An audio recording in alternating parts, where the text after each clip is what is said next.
And when Satan devours, do you remember? We know he's devouring us when we're overwhelmed by doubts. When we all of a sudden start doubting, is God good?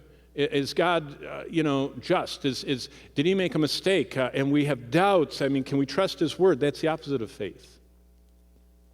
When we're immersed in fear. Perfect love casts out fear. Perfect doesn't mean perfect in the sense of absolutely perfect. It means mature, grown-up love casts out fear. If we're immersed in fear, we don't have that protection of God's love. And then we get consumed by selfishness. That's the opposite of love. And that's what it looks like when we're devoured. Basically, Satan's goal is also to bring confusion. Turn from Acts to chapter 3 of the Epistle of James. James chapter 3, let me get there. And look at verse 13. James 3:13 says this, "Who is wise and understanding among you, let him show by the good conduct his works are done in the meekness of wisdom." In other words, you can look around and tell what is empowering someone. What is their source of energizing them to what they're doing?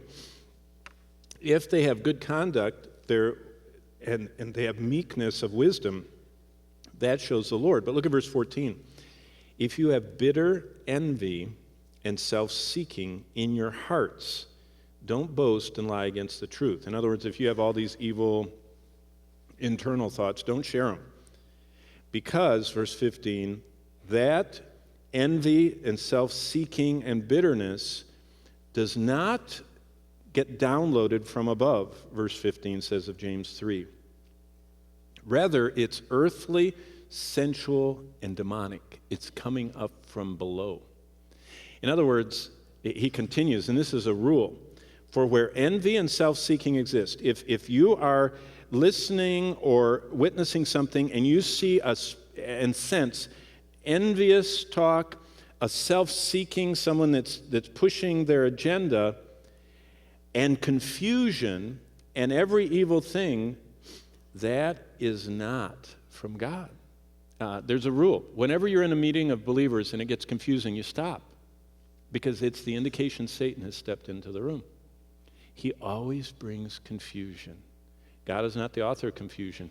Envy, strife, evil, confusion, self-seeking are not from God.